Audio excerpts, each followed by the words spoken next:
തന്നെ വിശദീകരിച്ചത്. നമുക്കൊരു വിദഗ്ധന്റെ, ഒരു ആരോഗ്യ വിദഗ്ധന്റെ ഒരു അഭിപ്രായം കൂടി ഒരു വിഷയത്തിൽ വളരെ അത്യാവശ്യമാണ്. IMI Kerala research cell chairman doctor Rajeev Jayadevan ഇപ്പോൾ നമുക്കൊപ്പം ഉണ്ട്. സാർ നമസ്കാരം. ഇപ്പോൾ നമുക്ക് ഏറ്റവും ആദ്യം അറിയേണ്ടത് ഇത്തരത്തിലൊരു കോവിഡിന്റെ ഒരു ഉപവകഭേദം ഒമിക്രോൺ JN.1, നമുക്കൊരു പേരിനപ്പുറം നമുക്ക് കിട്ടുന്ന രണ്ട് വിവരങ്ങൾ എന്ന് പറയുന്നത് വലിയ വ്യാപനശേഷി ഇതിനുണ്ട് എന്ന് മനസ്സിലാക്കുന്നു. പലതരത്തിൽ നമ്മൾ നേടിയെടുത്ത ആർജിത ശേഷിയെ പോലും കവച്ച് നമ്മുടെ ഉള്ളിൽ കയറി അപകടമുണ്ടാക്കാൻ തരത്തിലുള്ള ഒരു സ്വഭാവം ഈ ഒരു വകഭേദത്തിനുണ്ട് എന്നും മനസ്സിലാക്കുന്നു. അതിനുമപ്പുറം എന്താണ് ഈ ഒരു വകഭേദം? JN.1 എന്ന് ഇപ്പൊ എല്ലാവർക്കും കേട്ട് മനസ്സിലായിട്ടുണ്ടാകും. അത് ഈ ഏതാനും മാസങ്ങളായി വളരെ പെട്ടെന്ന് വ്യാപിക്കാൻ കഴിവുണ്ട് എന്ന് മനസ്സിലാക്കുന്ന ഒരു വേരിയന്റ് ആണ്.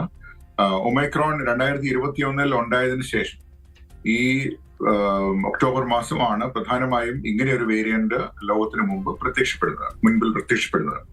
ഇതിന്റെ പ്രത്യേകത മുമ്പെങ്ങുമില്ലാതിരുന്ന മാറ്റങ്ങൾ, അനവധി മാറ്റങ്ങൾ ഈ വേരിയന്റിൽ ഉണ്ട് എന്നുള്ളതാണ്. എന്നാൽ അതിന്റെ മറുവശം നേരത്തെ പറഞ്ഞതുപോലെ ഇതിന്റെ രോഗാവസ്ഥയിൽ അല്ലെങ്കിൽ അതിന്റെ ക്ലിനിക്കൽ പ്രസന്റേഷനിൽ കാര്യമായിട്ടുള്ള മാറ്റങ്ങൾ ഇതുവരെ കണ്ടെത്തിയിട്ടില്ല. എന്നാൽ അതിവേഗം വ്യാപിക്കാനും ആർജിത പ്രതിരോധ ശേഷി, അതായത് മുൻപ് രോഗം വന്നു പോയവരിലും അല്ലെങ്കിൽ വാക്സിനേഷൻ എടുത്തവരിലും അല്ലെങ്കിൽ ഇത് രണ്ടും ഉണ്ടായവരിലും ഇതിന് അതിവേഗം മറികടക്കാനും അവരെ ഇൻഫെക്ട് ചെയ്യാനും സാധിക്കുന്നു എന്നതാണ്.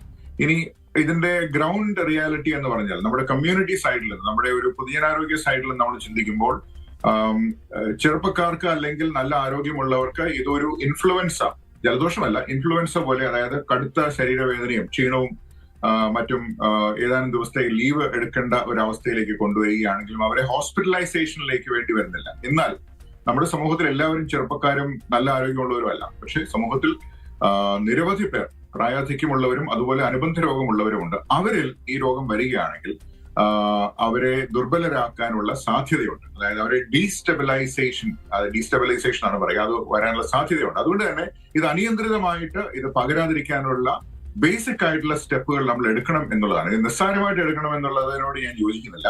അങ്ങനെ ചില വാക്യങ്ങളൊക്കെ കേട്ടു, പക്ഷെ അങ്ങനെയല്ല. ഇത് അതിവേഗം വ്യാപിക്കുന്നതിനാൽ അനവധി പേർക്ക് ഒരേ സമയം രോഗം വരാനുള്ള കഴിവ് ഉണ്ട്. അതിൽ വൾണറബിൾ ആയിട്ടുള്ളവർക്കാണ് കൂടുതൽ പ്രശ്നങ്ങൾ ഇതുണ്ടാക്കുന്നത്. കേരളത്തിൽ ഇത്തവണത്തെ ഒരു സ്പ്രെഡിൽ തന്നെ പ്രായാധിക്യമുള്ളവർ പലരും ICUലായതായിട്ട് റിപ്പോർട്ടുകളുണ്ട്. അതിൽ പലർക്കും ഓക്സിജൻ വേണ്ടി വന്നിട്ടുണ്ട്.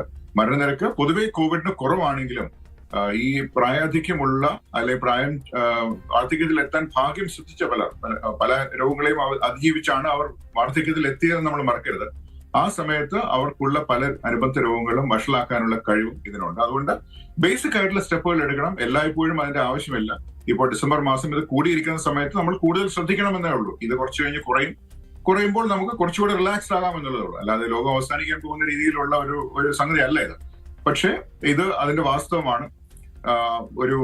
ഇപ്പോൾ ഹോളിഡേ സീസൺ ആണ്. നിരവധി പേർ പല രാജ്യങ്ങളിൽ നിന്നും നമ്മുടെ സംസ്ഥാനത്തേക്ക് വരുന്നുണ്ട്. വീടുകൾ സന്ദർശിക്കാനും മറ്റും വരുന്നുണ്ട്. അവരിൽ നിന്നും വൈറസ് ബാധ ഉണ്ടാകാൻ സാധ്യതയുണ്ട്. അവരിലേക്ക് വൈറസ് ബാധ ഉണ്ടാകാൻ സാധ്യതയുണ്ട്.